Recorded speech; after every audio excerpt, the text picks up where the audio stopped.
Coming to you from a cozy little condo high atop Old Fourth Ward, Atlanta. Welcome to The Ron Show on America One Radio. Here's your host, Ron Roberts. Thank you for listening, whether it's on America One Radio, Progressive Voices via TuneIn, or wherever you podcast. As we mentioned yesterday, there is now a lawsuit, and I'm sure not the only one if we asked or looked around, and I guess I could, but it's the start of the day, so let me Google later. A lawsuit with more than a dozen regional college students who are now seeking remedies for having their student visa surprisingly revoked over something as innocuous as a speeding ticket if it's on their record.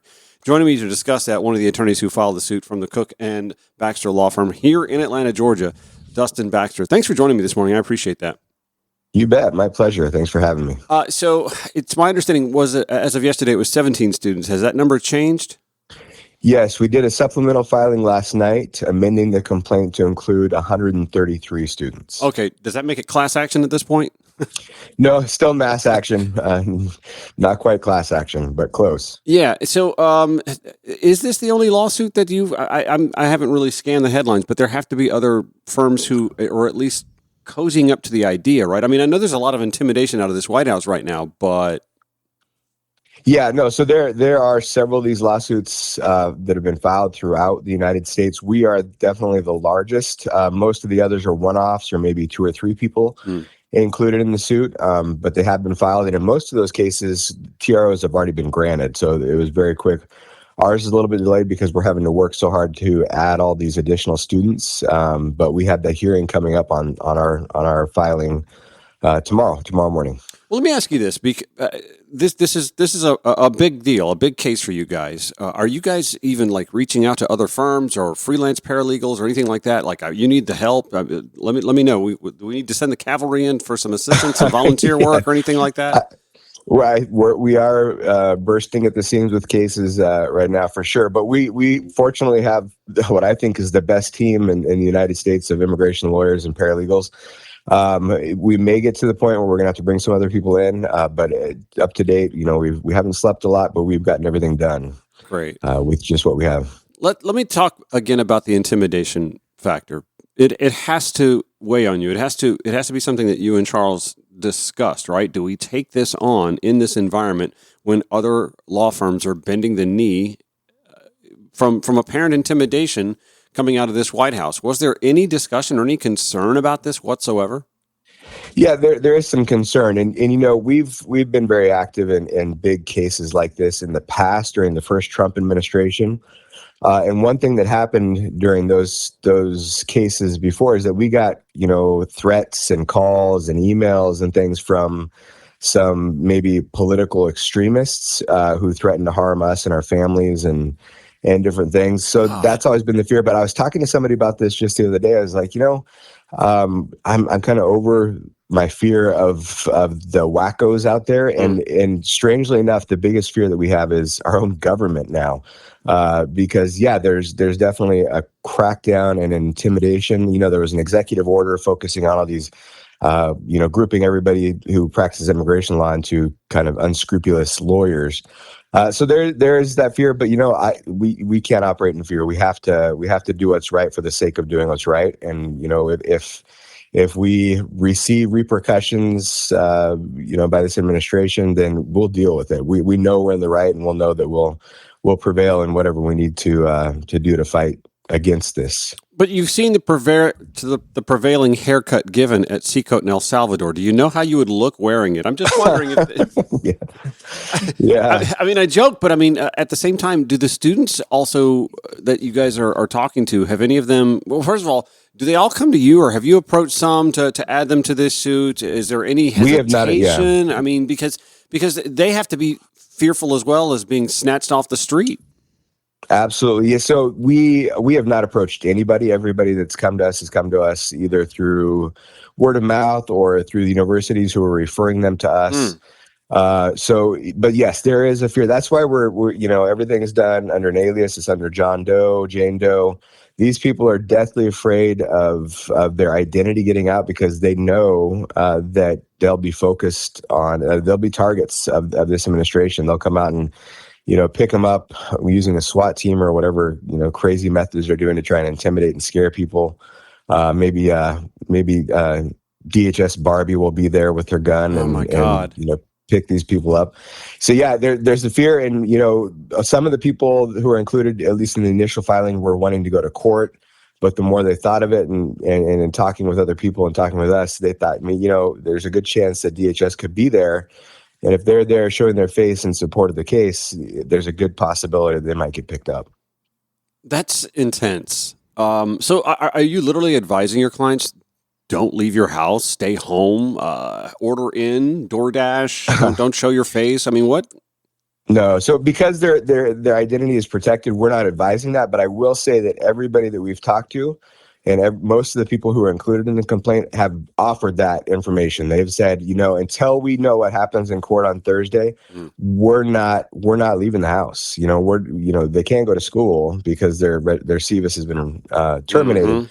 But they're saying, yes, I'm not leaving the house. I have no desire to leave until I know what the judge is going to do and that the right thing is going to happen in this case. You mentioned that in some cases the schools themselves are referring their students, their international students, to your law firm. I have to wonder, like we're seeing what's happening now with some colleges and universities being threatened with Harvard funding. and Columbia. Right, exactly. Yeah. I mean, do these schools also maybe hesitate to even do? I'm surprised that happens, honestly. Yeah.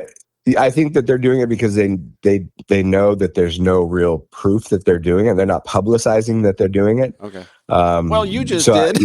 Yeah. Well, I haven't specified any school, but we have students from probably amongst 133, we have students from probably 100 different universities. So we'll let the government try and figure out which of those is doing that, but no, they're not afraid because, like I said, we're not publicizing that. We're not out there saying, hey, we have the support of all these universities. I mean, it kind of goes without saying, these universities depend on these international students. They the tuition that they receive from international students is jacked up, right? It's way high, and that subsidizes local students to be able to attend at a reasonable rate.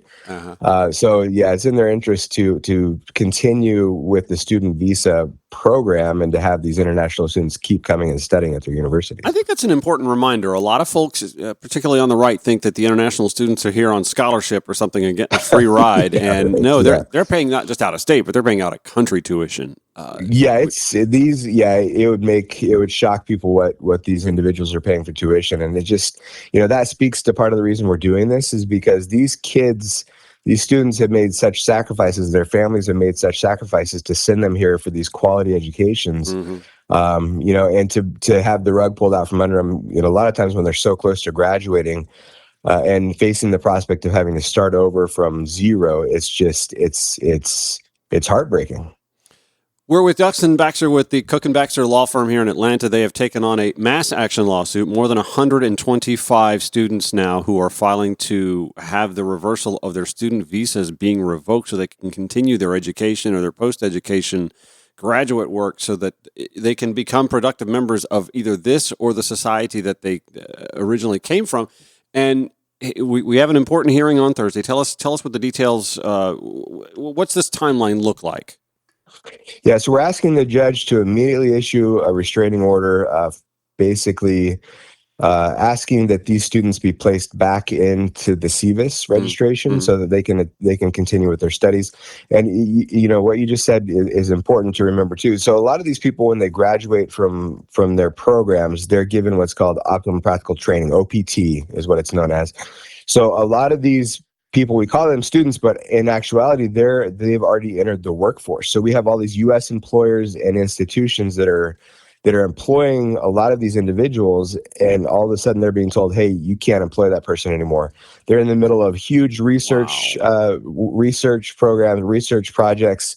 They're working high up in a lot of institutions, companies that depend on their labor to advance, their jobs. So it's not only impacting the universities, but it's impacting a lot of U.S. employers as well. Well, but we all know that research research funding's been pulled probably anyway. So I mean, That's true. let them take a few days off. Right. So on the scholastic front, are the professors or the teachers' aides, are they allowed to slip the curriculum or somehow keep the student in the loop on what's being taught in the classes? How does that work? Or do you have any insight on that? I don't have a lot of insight on that. I would imagine that there's a lot of online curriculum and students can kind of try and keep up while not physically attending classes, or maybe they're sitting in on virtual classes. But officially they cannot be registered for the class. They cannot be attending the class. I guess one last question for you. There are again 133 students in this suit. How many countries are we talking about here? Oh man, that's a good question. I'd have to look at the spreadsheet that we've got going, but it's at least 50 different countries. We'll say that historically there are countries that use the the student visa program more than others. Mm-hmm.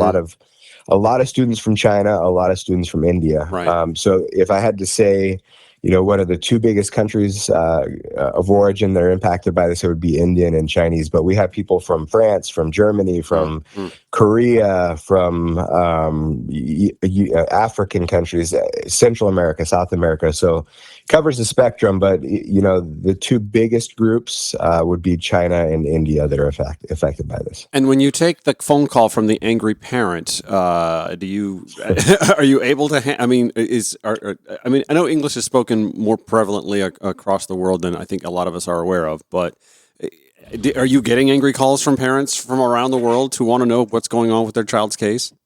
So there are some helicopter parents who are heavily involved in the process, and we haven't been getting calls. We've set up an email where we receive all the emails for people interested in this action. So we get a lot of emails, and language has not been a barrier. Thank God for Google Translate, right? Exactly. I mean, there have been a few times where sorry, I didn't understand a word of what you just typed. Can you either put it in a different program, or can you clarify what you're meaning here? Sure. But for the most part, we've avoided issues with that. I lied. I do have one last question. Okay, sure. Some of the reporting that I'm seeing speaks to the frivolousness of the cases themselves. Like in one case, there was a student who just had a speeding ticket on his or her record. And I think in another case, there's nothing that can be found of any criminal, misdemeanor or felonious or anything like that, even a traffic citation. Can you speak to the weight, to the depth of the immigration naturalization cases against having these students remain in the U.S. on their visas? Yeah, there's no weight to any 99.9% of the cases. These are minor issues, minor infractions. Many times there are cases where the person has been arrested. And no charges were filed, or cases were dismissed because there was no evidence of any violation. So these are all, very lightweight issues. They're not things that would cause public concern. These are standard things that college students might get involved with. So if we have somebody with disorderly conduct or public intoxication, or open container in public, these are typical issues associated with students, in every university. But there's nothing that should give the public concern. And a lot of times the crazy thing is these are issues that maybe happened 3 or 4 years ago. Immigration has been aware of the issue from the beginning, and they never made this an issue. So a lot of times when these people leave the U.S., they have to apply for a new visa stamp to enter the U.S. And immigration is aware of, maybe a traffic infraction, a red light violation, a rolling stop sign, or speeding issue, or no insurance that was clarified and dismissed.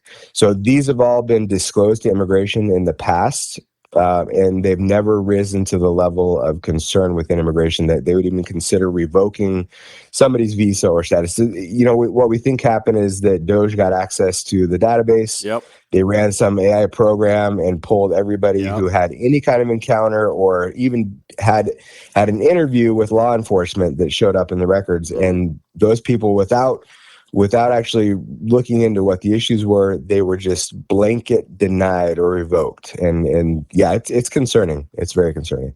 I don't know about you, Dustin, but I'm a big Georgia Bulldog fan, big college football fan in general, and I feel as if most of your clients could throw or catch a football or run with a football with some deft, that this wouldn't be such an issue. If these would be cleaned up really quick, wouldn't you agree? Yeah. If these were student athletes and boosters were afraid of what was going to happen to their school's programs, it's definitely, there's a lot of two-facedness to this. I mean, if these were people who were known in mainstream culture because of their scholastic and athletic accomplishments. Right. Yeah, exactly. That they wouldn't be preyed on, and there would be exceptions made. And it goes, we have the Masters program the Masters tournament that just happened here recently, and there were people who had criminal issues in the past who actually had been in jail, served time, and yet they're given these visas to come in and participate in different competitions. But there's definitely there's a lot of hypocrisy in this. All right.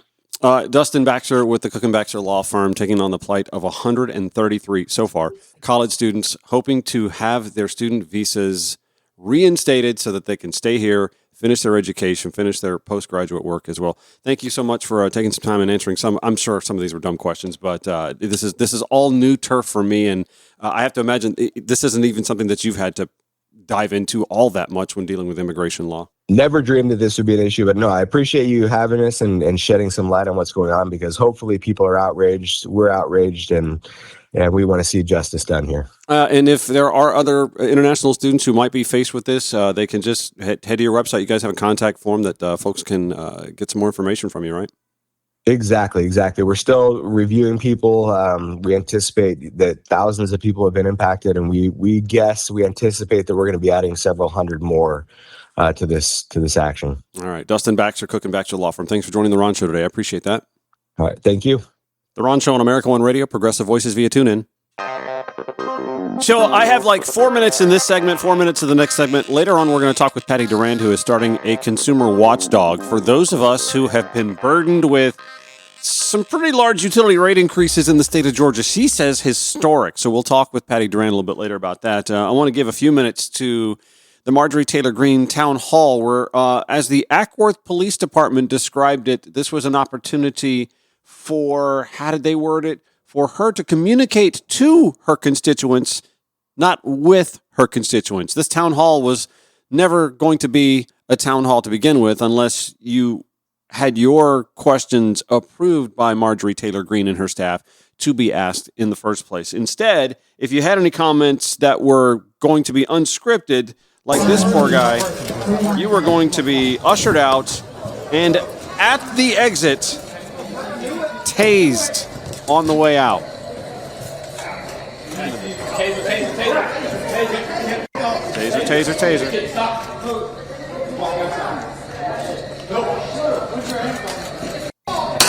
There it is, the taser. Listen to this.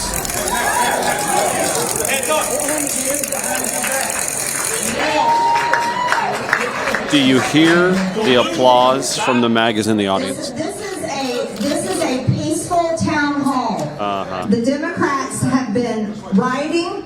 They are the party of violence. They are the party that... Go.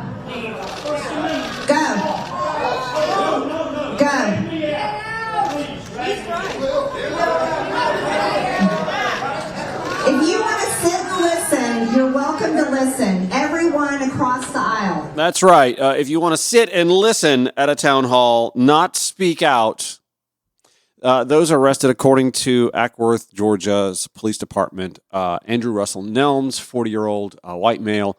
You have Johnny Keith Williams, 45-year-old black male. I believe he may have been the one that was tased. I could be wrong here.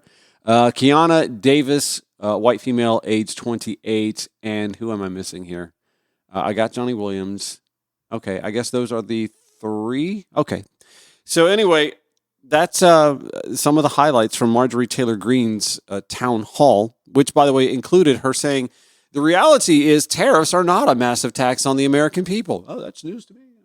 seems to be costing us money one way or the other. The tax on the American people that you've been suffering with is the inflation that Biden and the Democrats put on the American people and their absolute reckless spending for the past 4 years. Never mind the fact that most of the inflationary spending occurred under Donald Trump. The stimulus money that was doled out, I believe, was 2-1 Trump v. Biden. But those are the sorts of things you can't go to her town hall and correct her on for fear of being dragged out and or tased on the way out and arrested. Free speech doesn't mean to MAGA, Marjorie Taylor Greene, Donald Trump, ICE. Doesn't mean a thing. So remember this the next time you have a rush of Tea Partiers or anti-trans activists who rush boards of education meetings to speak out against progressive or liberal causes, right? Remember this. Bookmark this. Let's see if the reaction is the same. Speaking of, there was a local school board meeting where someone spoke out and was carried out by local police. We'll dive into that when the Ron Show returns on America One Radio, Progressive Voices via TuneIn, or wherever you podcast. This is the Ron Show on America One Radio. Jim Bass at Decatur-ish reporting on this.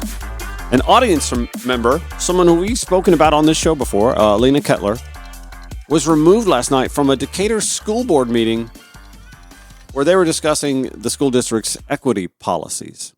Lena, who we've talked about before, is the mom of a trans child, the one who had the one-on-one conversation with State Senator Elena Parent. We've covered that ad nauseum. She is a passionate activist on behalf of the LGBTQ plus and children in schools. And, of course, with the downfall of diversity, equity, and inclusion mandated by the federal government, local school districts are being forced, almost at gunpoint, you would think, to bend the knee and rescind all equity efforts. So as Jim Bass is reporting here, I'll give you the lay of the land real quick. An audience member was removed after speaking out of turn during a tense April 15 Decatur School Board meeting where the board approved rescinding 2 equity policies under the threat of losing financial funding. The incident occurred while board chair Carmen Sultan gave a report. Her report followed Superintendent Selma Whitaker's comments detailing why the district is rescinding 2 equity policies and amending 3. While Whitaker stated that several states hadn't complied with recent federal mandates from President Donald Trump, Georgia is not one of them. Skip ahead a little bit. Sultan and other board members said that they disagree with rescinding those policies. As active and engaged members and parents of the City of Decatur community, this board is fully aware of our community's values, which we wholeheartedly share, Sultan said during a report. However, as a public school district in the state of Georgia that depends heavily on millions of state and federal dollars to operate the city schools of Decatur, our personal beliefs cannot supersede our fiduciary responsibility to provide high-quality learning environment and services for our students. Jim Bass reports. Immediately following the statement, audience member Lena Cutler, a CSD parent, spoke up, calling the board cowards. After Sultan responded, "Excuse me," Cutler said, "I called you a coward." Sultan then asked for Cutler to be escorted out. She, however, didn't. She stayed in her seat, and the meeting went into recess. After 15 minutes, Decatur police officers carried her out of the building. Here's how that sounded. I said one word. I have already stated I have no intention of speaking again until public comment. I'm willing to sit here. I have offered that if it makes the board feel comfortable, you as a security employee are welcome to sit next to me. If I speak again outside of public comment, I will leave. This is a public meeting. I am here as a parent of 3 children who are City of Schools of Decatur students. I have the right to be here. I have made no threats. I have not even used harsh language. She's right. Inappropriate language. That's right. A few minutes, conversation continues. I have a right to be here. I understand you forfeited that. Are you refusing to leave? That's my question. Sir, I have a right to be here. I understand. She's talking to the officer, and then later. I am not participating. I am in no way resisting. I am not participating. I am in no way resisting. I am not participating. She's being picked up I am practicing my rights as a parent. I am in no way resisting. and carried out. I do not pose a threat to anyone. and I am in no way resisting. Literally carried out I am not resisting. of a and Decatur This is what fascists do. school board meeting. Patty Duran joins us, Georgia Utility Watch, to discuss utility rates and Georgia Power's lobbying politicians, plus 2 PSC races on the dockets this calendar year when the Ron Show returns. Glad I get to catch up with Patty Duran, who is launching a consumer watchdog group. You think you have no one to talk to, no one to complain to. Press 1 for English, 2 for Spanish when you call Georgia Power to complain about your utility bill. Well, you're wrong. There's actually somebody out there who is now an ally for yours, and that would be the Georgia Utility Watch consumer advocacy group. Patty Duran has launched that, and you were running for a public service commission seat that somehow got delayed to the fact that now it's on this year's ballots. And even that it was something I learned new, in that the public service commission seats are doled out by regions, but the whole state gets to vote on them. So thank you for bringing all of this to my attention and educating me even through this launching of the Georgia Utility Watch Group, and for joining the Ron Show today, of course. How are you? I'm good. Absolutely. You're welcome to for that awareness raising that I've been doing for several years. I'm glad I reached you. The election that I ran for was canceled, and that was in 2022. So yes, it's actually been 3 entire years before it was rescheduled, which is crazy. These are seats that do not, even in a heavy election cycle where there's heavy turnout, say we're on the November ballot in 2024, folks don't always get to this portion of the ballot and even care anymore. Do you think that maybe these 2 seats being bantied about in an off election cycle might actually gain some notoriety, some attention from folks who are getting these utility bills that just keep growing and growing while Georgia Power reports record profits? Yeah, that is exactly right. I think this year is going to be great for Public Service Commission elections because it's the first year that this statewide seat has ever been at the top of the ticket. Normally, it's battling for space with governor, senator, lieutenant governor, other really president, other really important elections. But this year, it's just PSC and a smattering of municipal elections. It's actually going to be the last year it's top of the ticket, too, because they're going to be back on track with normal election scheduling after this year. I can't help but wonder if maybe it's better that these were off-cycle races, and maybe that's something for the state election board to look into, but that's another matter for another conversation. I was interested when I was reading Stanley Dunlap's article in the Georgia Recorder that folks on the Public Service Commission aren't even all necessarily Georgia Power customers, although they are the ones that have the most impact on what Georgia Power can charge their consumers.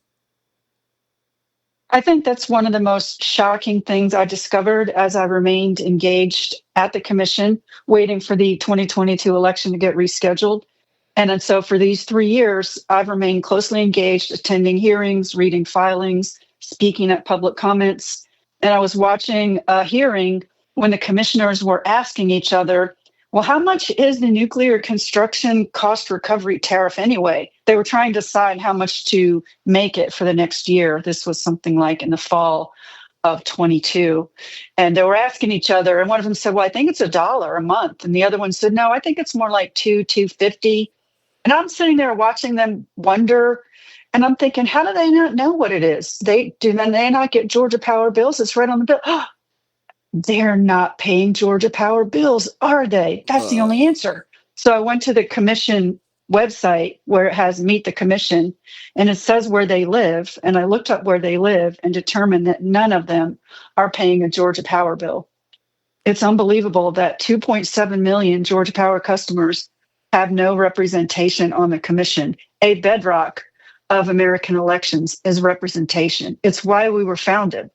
But we don't have that here. They all pay their bills to EMCs or electric membership corporations. That's pretty. By the way, what is that? I'm going to go look at my Georgia Power bill now to find out. Well, it dropped off. This was to pay for the financing of the construction for Plant Vogtle, which the second reactor went into commercial service last year on April 30th, and everyone's bills had experienced the largest rate increase in state history of 23.7%. 7%, almost 24% for a piddly small amount of electricity, just 1,000 megawatts, which is not much. Wow. Actually, I think it's the largest rate increase in U.S. history. I haven't found any utility that has ever raised rates nearly 24%. Anyway, so when those rates went into effect, that's one reason people's electricity bills last summer were so giant, or what we call in the industry bill shock. When you get a bill, you're not expecting to be the size it is. There was a lot of bill shock last year because nobody saw that coming.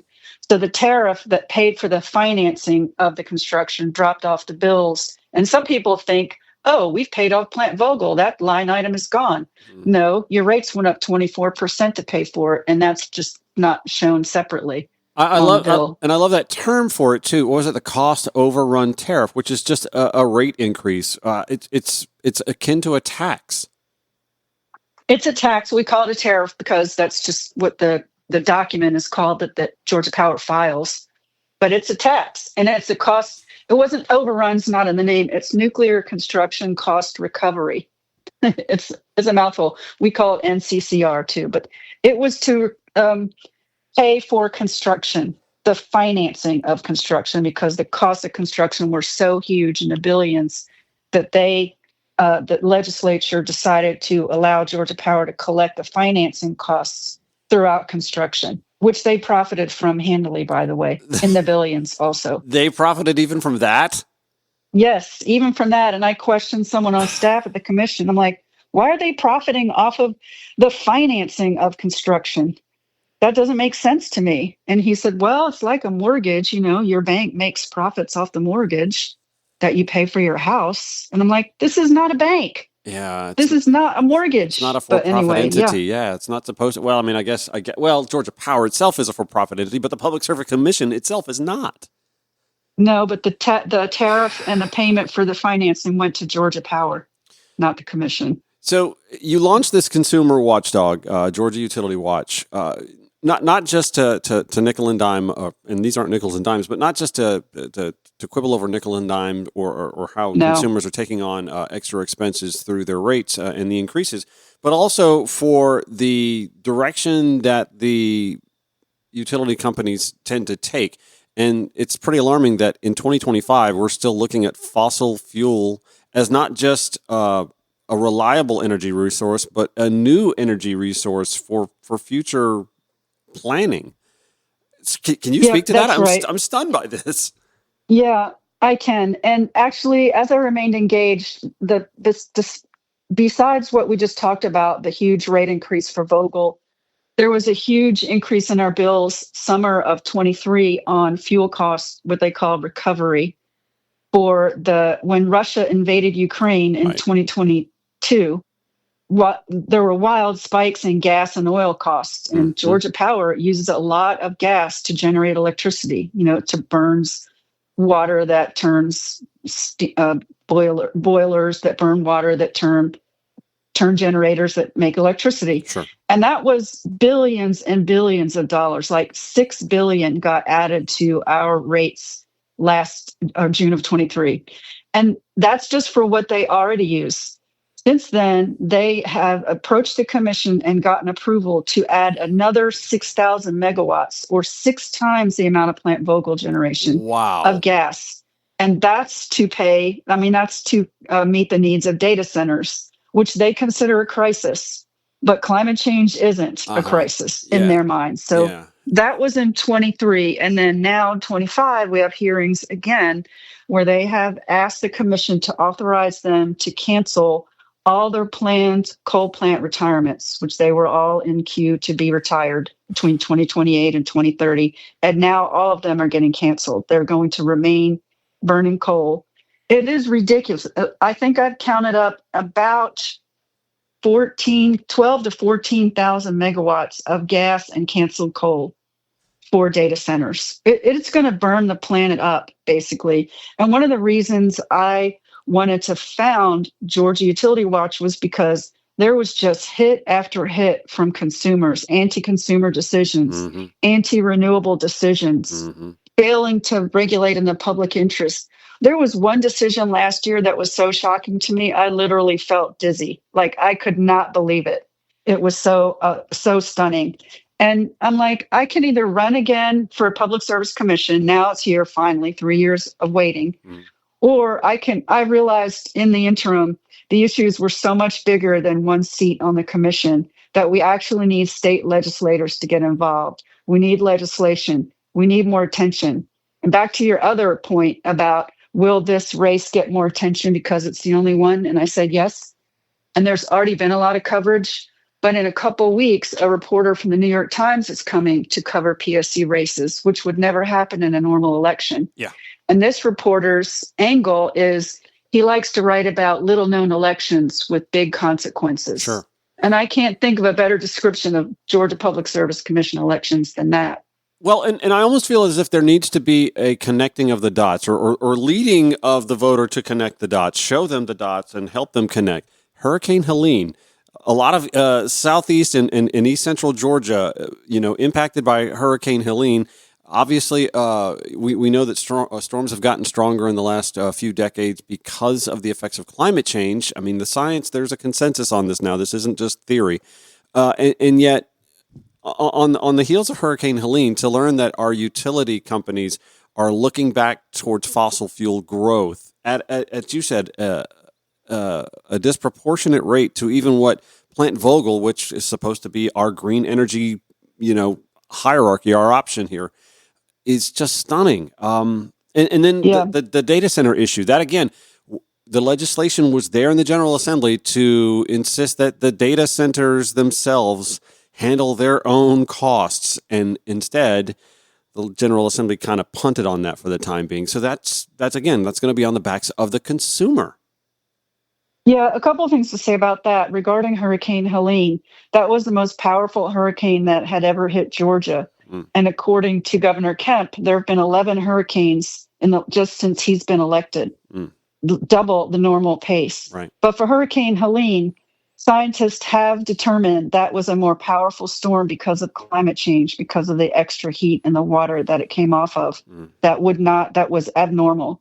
And even worse, Georgia Power has said to the commission that they plan to ask for almost $1 billion for rate recovery, as they call it, back to that term recovery. Another tariff. To rebuild the grid, that it cost them to rebuild the grid from the destruction from Hurricane Helene. We're going to have another $1 billion on our bills because of Hurricane Helene. So the way I look at it is Georgia Power is contributing to and profiting from climate change. They have no interest in reducing fossil fuels because the worse the storms are, the more money they make, because that $1 billion will deliver their rich return on equity or their profit margin of nearly 12%. It's really corrupt. And that's one of my anger over watching all of this go down is why I founded Georgia Utility Watch, because I want people to know what's happening. I've been doing it on my own for these years, but it's just me, one person speaking. But now it's a formalized nonprofit with utility in the name, so people can know that we're there, if they're Googling, if they're looking. And our goal as an organization will be to help people understand why their bills are high, why these storms are increasing, and what they can do about it. And what they can do about it is pressure legislators and defeat incumbents who do not represent their interests. But they just don't know who those people are. Like you said, that didn't pass the legislature this year, and it didn't. But there was one man that stopped it. If that one man had let it get out of his committee, and that man was Senator Matt Brass out of Noonan, if that one man had let that data center legislation out of his committee, then it would have gone to a vote, and it probably would have passed, because last year the legislature passed a bill that said, let's stop giving data centers tax breaks. Right. That passed both houses, and then Governor Kemp vetoed it because he takes a lot of money from Georgia Power. And now he thinks Georgians are going to send him to the Senate. Maybe he's going to run for senator. I don't know. But anybody that's struggling with a high electric bill needs to know that was Kemp, because these data centers are driving up our bills, and they would not be coming here if it weren't for Kemp's veto and if it weren't for Senator Matt Brass's blocking that data center bill that other Republicans wanted. I don't think utility companies should be allowed to lobby politicians at all anyway. I know. That's I don't either. They already have a monopoly. right. They have a state-sanctioned protected monopoly with guaranteed profits and captive customers. That is another thing. Like, we cherish a competitive market and free business, market in the U.S., and we don't have it with Georgia Power. Well, but they still do give money and have 32 lobbyists at the Capitol. That reminds me, the captive audience the captive customer base that you spoke of. This may be a simpleton question, but like, I only learned in recent years, this worldview of, well, when I'm just going to move out to the mountains and put solar panels on my cabin, you're mandated to still be tied to the grid, whether you like it or not. Can you speak to that? I mean, is there any conversation about, like, if somebody wants to, be a doomsday prepper or go it on their own and go this route, why is that not even possible? Well, I think they could go off grid if they wanted to. I mean, I know there are logistical questions to it, obviously, right now. But it's really hard, if not impossible, for people to generate enough electricity with solar energy. Panels then have a battery to store that much electricity, as much as they can get, and then discharge that electricity during times when the sun is not shining. There's just almost not powerful enough equipment, or you'd have to have a lot of money. Right. So you have to connect to the grid. I understand that, but I guess my question is, there doesn't seem to be nearly enough incentivization for you or I to do that, to participate in energy creation ourselves, to offset what is, again, a looming problem. We have, data centers coming. Consumers are using, I mean, my God, I can't walk into any place without having to grab a jacket now because people are addicted to air conditioning in April, for God's sakes. And expecting the consumer to throttle back is not going to happen. The data centers aren't going to throttle back.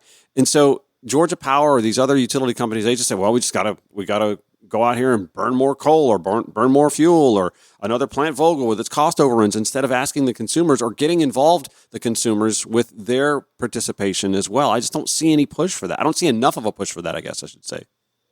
Well, there's not. And that goes back to the corruption that we hope to solve with this nonprofit. And that is because Georgia has a natural legacy. Every state has its own natural legacy from the planet.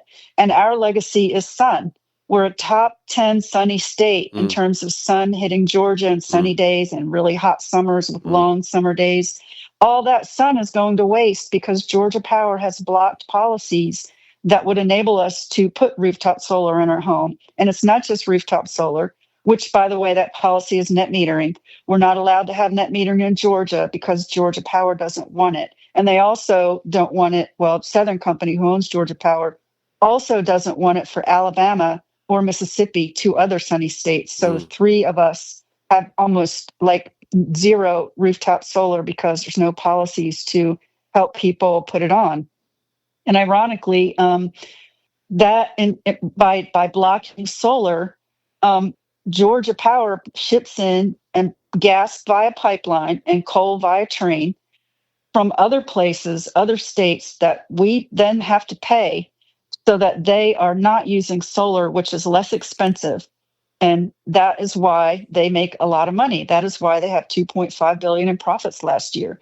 And the gas also benefits Southern Company's gas affiliates, Southern Company Gas. There's Atlantic Gas Light. There's 5 of them. I can't name them all. There's so many of them. And it's just really wrong that they have chosen on our behalf that we have to pay for a choice of generation that is expensive, shipped in, and harms the environment, when we could be using so much more solar. We could meet all of our expanded needs with solar, and our bills will be 40% cheaper than they are now. It's sold. That's it. GeorgiaUtilityWatch.org. If we can get these rates down to 40, or get our bills down 40%, I'm all for it. Patty Duran, thank you so much for enlightening me, and absolutely. And I enjoyed this conversation, joining the Ron Show today, and bringing this to our attention. Absolutely, my pleasure. Thank you, Rob. Well, I don't know about y'all, but I learned a lot today. I want to thank Dustin Baxter from the Cook & Baxter Law Firm for joining me to start the show to discuss the student visa's plight. That's just, it's the America we live in. And Patty Duran from Georgia Utility Watch as well. That link, GeorgiaUtilityWatch.org. I'll have that in the show notes. at ronshowatl.com. This show airs 9 a.m., 5 p.m. weekdays on America One Radio, 11 p.m. Progressive Voices via TuneIn or wherever you podcast. Catch you tomorrow. Have a great day.